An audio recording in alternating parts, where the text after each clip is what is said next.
आज हम first year का जो केमिस्ट्री का चैप्टर नंबर 1 है उसके अंदर जो शॉर्ट क्वेश्चन और एमसीक्यूज आने हैं इंपॉर्टेंट, उन पर निशान लगाएंगे। इस चैप्टर में से 2 एमसीक्यूज आने हैं और 3 शॉर्ट क्वेश्चन आने हैं। सबसे पहले तो मैंने ये बता दिया आप लोगों को। अब यहाँ से शुरू करते हैं। सबसे पहला ही जो लाइन है ये वाली, ये एक्सक्लूड नहीं है, ये इंक्लूड है। ये आप लोगों ने करनी है कि जो केमिस्ट्री का सिंबल है वो किस चीज़ को कहते हैं। तो पीरियोडिक टेबल को हम लोग केमिस्ट्री का सिंबल कहते हैं। मॉडर्न पीरियोडिक टेबल में कितने एलिमेंट्स हैं? 118 हैं। साथ साथ मैं सवाल बोल ही जा रहा हूँ, ज़हन में बिठा लें या लिखते जाएं साथ साथ कुछ ना कुछ अपने। उसके अलावा इसके अंदर कौन सी फॉर्म में हमने अरेंज किया है पीरियोडिक टेबल में एलिमेंट्स को? तो टेबुलर फॉर्म में। ये वाला जो टॉपिक है ये इसकी वजह से स्मार्ट सिलेबस में नहीं है, इसको रहने दें। दूसरे वाला भी रहने दें, ये वाला छोड़ दें। आगे ये है मेटल की डेफिनेशन, ये यहाँ तक और एग्जांपल आ जाएगी। नॉन मेटल की डेफिनेशन और एग्जांपल, और मेटलॉइड की डेफिनेशन और ये एग्जांपल लिखनी है। ये 3 कर लेनी है। ये 9-10 जैसी बुक्स नहीं होती बेटा, इनमें आप लोगों को थोड़ा सा ज़्यादा याद करना पड़ेगा। उधर 1-1, 2-2 लाइनें सिर्फ याद करके आप लोग पास और अच्छे नंबर ले लेते थे, लेकिन यहाँ पे थोड़ा ज़्यादा याद करना पड़ेगा। 1.4 ये भी नहीं है, इसको भी रहने दें। 1.5 को भी रहने दें। आगे चलते हैं 1.6 से। यहाँ पे ये पूछ सकता है कि ये पीरियड नंबर और ग्रुप नंबर किसको रिप्रेजेंट करता है। तो ये पीरियड नंबर किस चीज़ को रिप्रेजेंटेटिंग नंबर ऑफ इलेक्ट्रॉन जो शेल आखिरी शेल में होते हैं, ठीक है, उसको रिप्रेजेंट करता है। और ग्रुप नंबर रिप्रेजेंट करता है वैलेंस इलेक्ट्रॉन्स कितने हैं। ये नंबर ऑफ शेल्स को इंडिकेट कर रहा है, ठीक है, कितने शेल्स हैं टोटल। सॉरी, वो पहले गलत बोल दिया था। ये नंबर ऑफ इलेक्ट्रॉन्स को करता है, ये नंबर ऑफ शेल्स को करता है। एमसीक्यूज में आ सकता है। आगे पीरियोडिसिटी ऑफ ये मॉडर्न पीरियोडिक टेबल की जो हमारे पास मॉडर्न पीरियोडिक लॉ है उसकी डेफिनेशन आ जाती है। उसके बाद ये हमारे पास कुछ चीज़ें हैं वो जिनको हम स्टडी करते हैं पीरियोडिक टेबल में, उनकी डेफिनेशन और उनका ट्रेंड बहुत इंपॉर्टेंट है। यहाँ से क्वेश्चन ज़रूर आता होता है। एटॉमिक रेडियस और उसकी डेफिनेशन होगी, उसका ट्रेंड करना है आपने ग्रुप और पीरियड में। तो अब यहाँ से लेके यहाँ तक ग्रुप और पीरियड में इसका ट्रेंड बड़ा अच्छी तरह लिखा हुआ है, वो आप लोगों ने याद कर लेना है। उसके अलावा यहाँ से जो क्वेश्चन है ये आने का 99% चांस होता है, ये आयनिक रेडियस वाले में से। यहाँ से लेके यहाँ तक सबसे पहले तो इसकी डेफिनेशन है, ठीक है। उसके बाद ये यहाँ तक आयनिक रेडियस की डेफिनेशन है। यहाँ से लेके यहाँ तक कैटायन की डेफिनेशन है, जिसको हम लोग पॉजिटिव आयन भी कहते हैं। उसके बाद यहाँ पे सवाल कुछ ये है, ये वाला जो सवाल बन रहा है ना, यहाँ से लेके यहाँ तक जिसका आंसर बन रहा है, ठीक है। तो ये क्वेश्चन कुछ इस तरह है, why the size of cation is smaller than the neutral atom. कि जो कैटायन है वो न्यूट्रल एटम से क्यों छोटा होता है। ये बड़ा इंपॉर्टेंट सवाल है, लिख लें बेशक अपनी बुक के ऊपर, ठीक है। तो उसका आंसर यहाँ से लेके यहाँ तक हो जाएगा।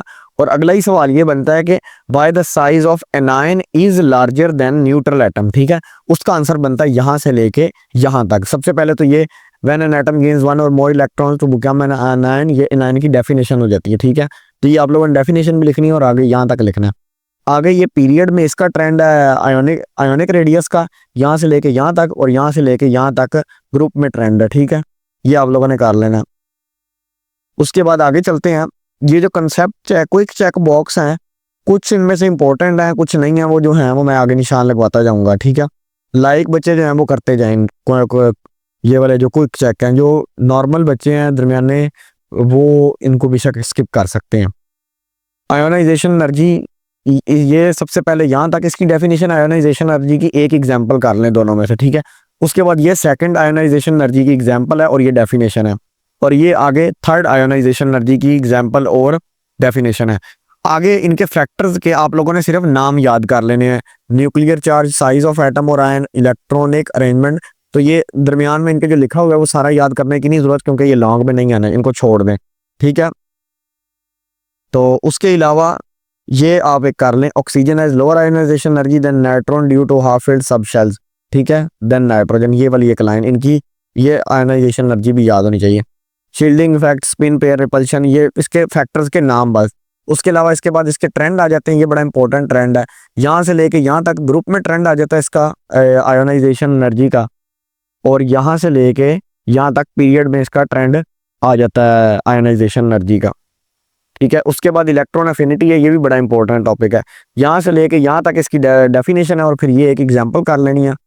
इसके अंदर भी ये फर्स्ट इलेक्ट्रॉन एफिनिटी की डेफिनेशन है, यहाँ से लेके यहाँ तक सेकंड इलेक्ट्रॉन एफिनिटी की डेफिनेशन है, ठीक है। उसके बाद ये एग्जाम्पल से भी, ऑक्सीजन की एग्जाम्पल से भी उन्होंने रिप्रेजेंट किया। ये फर्स्ट आयोनाइजेशन ऑफ एनर्जी है, ये उसकी पावर है, आयोनाइजेशन एनर्जी कह रहा हूँ सॉरी, इलेक्ट्रॉन एफिनिटी, और ये सेकंड इलेक्ट्रॉन एफिनिटी है। ये ऑक्सीजन वाला ज़्यादातर सवाल देता है बजाय इसके कि इसकी डेफिनेशन पूछे। फैक्टर्स के इसके भी आप लोगों ने नाम कर लेने हैं, लॉन्ग में इसमें से आना नहीं है इसलिए करने की जरूरत नहीं है लंबा सवाल। ये इसका ग्रुप और पीरियड में यहाँ से लेके यहाँ तक ट्रेंड बन जाता है, ये आप लोगों ने याद कर लेना है। उसके बाद इलेक्ट्रोनेगेटिविटी की यहाँ से लेके यहाँ तक डेफिनेशन है। ये थोड़ा सा इंपॉर्टेंट क्वेश्चन है कि लिनस पॉलिंग जो है साइंटिस्ट, उसने ये स्केल डेवलप किया था इसका इलेक्ट्रोनेगेटिविटी फाइंड करने का।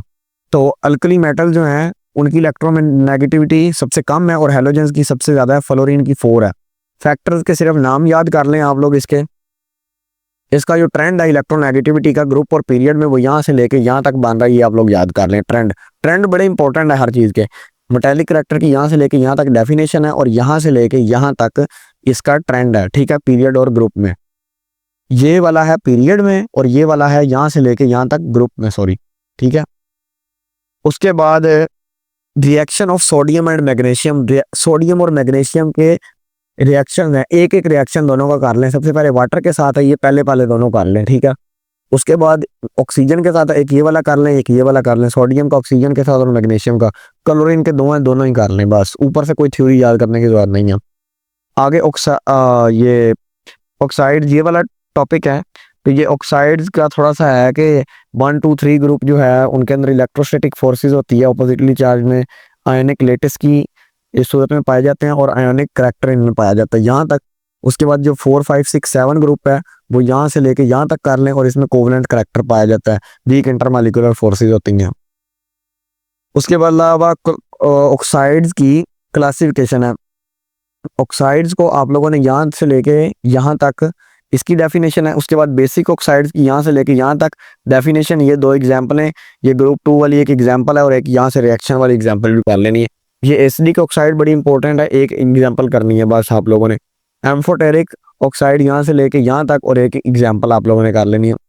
क्लोराइड की क्लासिफिकेशन है न्यूट्रल क्लोराइड, यहाँ से लेके यहाँ तक और एक एग्जाम्पल कर लेनी है और इसके अंदर हाइड्रेशन की डेफिनेशन भी आ जाती है, इसलिए ये सारी ही करनी पड़ेगी।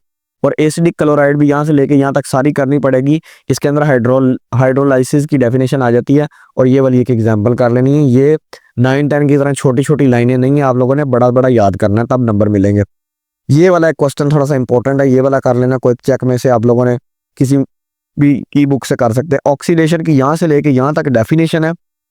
आयोनिक कंपाउंड में ऑक्सीडेशन स्टेट का ये उसने थोड़ा सा, आयोनिक कंपाउंड में oxidation number of an atom is defined as a charge which appear on the ions, वो होता है, ठीक है। उसके बाद ये डब्बा कोशिश करें याद कर लें, किसी की वो ऑक्सीडेशन स्टेट नंबर पूछ सकता है तो आप लोगों को इजीली पता होगा, या वो निकालने का भी तरीका होता है, आप लोगों के टीचर ने आपको सिखाया होगा। एक ये वाला कॉन्सेप्ट चेक बॉक्स सारा ही कर लें और ये कोई चेक बॉक्स। ज़्यादातर जो MCQs पहले तो आते थे, क्योंकि इस साल सिलेबस नया आया है तो पेपर्स का पता नहीं है कहाँ से आएंगे, लेकिन जो पहले आज तक आए हैं MCQs वो हमेशा ही यहाँ से आते हैं, एक्सरसाइज से। पहले 2 छोड़ दिए हैं, बाकी सारे आप लोगों ने MCQs इसके अच्छी तरह कर लेने हैं। और पहले जो शॉर्ट क्वेश्चन भी आते थे, अगर किसी चैप्टर में से 2 या 3 क्वेश्चन शॉर्ट आने हैं तो अगर तो 2 आने हैं तो एक तो लाजमी एक्सरसाइज से आ जाता था, बाज़ दफ़ा दोनों भी आ जाते थे। लेकिन अगर किसी में से 3 शॉर्ट क्वेश्चन आने होते थे तो वो 1 या 2 पक्के होते थे यहाँ से, यानी कि हर चैप्टर की एक्सरसाइज में से 1 या 2 शॉर्ट क्वेश्चन जरूर आने हैं। जो स्मार्ट सिलेबस में नहीं है वो काट दिए गए हैं, वो आप लोगों ने कर लेने। उसके अलावा ये डिस्क्रिप्टिव क्वेश्चन जो हैं ये आप लोग रहने देना, इनकी ज़रूरत कोई नहीं है फिलहाल, क्योंकि ये लॉन्ग में आ जाते हैं। तो ये जो निशानात आपको लगवाए हैं, क्वेश्चन बताए हैं, ट्रेंड्स वगैरह अच्छी तरह याद करें। ये सिर्फ याद कर लेंगे तो ये आप लोगों का जो 3 शॉर्ट क्वेश्चन है ये प्रिपेयर हो जाएंगे अच्छी तरह।